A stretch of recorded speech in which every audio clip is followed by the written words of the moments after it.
Located in southwest Virginia, Montgomery County is home to Virginia Tech, one of the oldest public land-grant universities in the country. But there's more agriculture taking place in the county than what goes on here on campus. Fall is arguably the best time to visit Montgomery County, with the leaves beginning to turn and the lush rolling green hills. The dominant crop produced here is hay, while the dominant livestock raised here is beef cattle. Casey Cole has a hand in both. We seem to be in what is very common here in Montgomery County, small beef cattle operations. A lot of those beef cattle operations making hay for their operation. A lot of that has evolved in the time, the 20 years that I've been doing this, as the population from Virginia Tech has grown. The need for land has changed from agriculture to residential. And while Virginia Tech's expansion in recent years has put pressure on land prices in Montgomery County, farmers here are finding ways to stay productive and to take the benefits the school offers. Virginia Tech plays a very large role in the Montgomery County economy.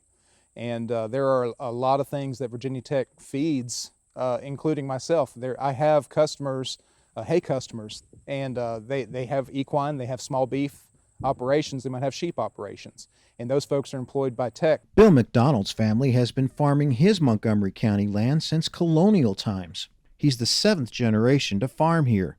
He sells purebred cattle to farmers throughout the region through auction and private sales. Basically what we have to sell in southwest Virginia is grass, and the way we harvest that is through cattle, sheep, goats, dairy cattle. So we are a seed stock producer, and we raise Simmental, Sim-Angus, and Angus seed stock. We have an annual bull sale the first Saturday in April, and then do private treaty sales after that, and sell most of our females private treaty. Like other producers in the county, McDonald sees the pressure Virginia Tech is putting on land prices, but he has hope for future generations. Agriculture is just like everything else. It's not the strong that survive, it's the adaptable that survive. And so we'll have to adjust to whatever challenges we have coming our way. My son is doing some horse training, and the one thing about it, people always seem to enjoy having horses around where they may not want other livestock around. Montgomery County has a total of 584 farms, covering 101,672 acres. The market value of all agricultural products is $24,296,000. Nearly a third of that income is from livestock, producing $16,962,000. Cattle and calves make up most of that at $10,337,000. Milk from cows is about half that, at $5,479,000. Crops bring in a total of $7,335,000. Hay and other crops bring in $2,819,000, while nursery and greenhouse producers account for $2,102,000. Virginia Tech's agriculture connections are not limited to the main campus in Blacksburg. There's also the Kentland Farm facility about a 15-minute drive from campus, where they raise dairy and beef cattle as well as row crops. It's great hands-on experience for the next generation like Bailey Watson. As president of the Virginia Tech Young Collegiate Farmers Group, she helped organize a new Virginia Love sign for a recent agriculture event on campus. And that's not all the group is involved in. I know it says Collegiate Young Farmers, but we're focused around everything in the agriculture industry, and we have members from all aspects of the majors in the College of Ag and Life Sciences and outside of cows, because we need people who are not just agriculturalists.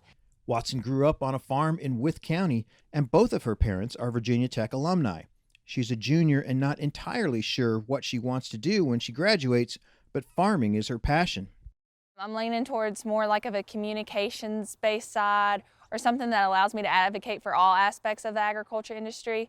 Of course, I enjoy the animal aspect more. My family owns beef cattle now. We run a cow-calf operation. So I really enjoy being around cattle and sheep too. We also have some sheep. Virginia Tech is also home to one of 2 large animal veterinary schools in the state.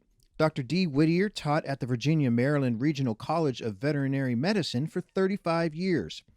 He and his son now raise beef cattle in both Montgomery and Pulaski counties.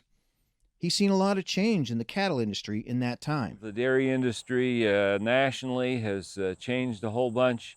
Milk is produced by large dairies, and when I say large, I mean thousands of cows. And our feed availability and land ownership patterns in Virginia have just not made us able to get into the mega dairy business.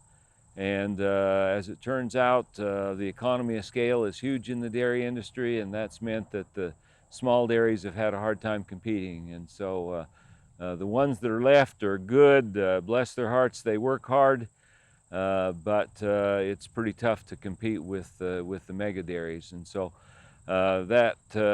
basically what happened is that beef cattle replaced those dairy cattle as the time rolled on.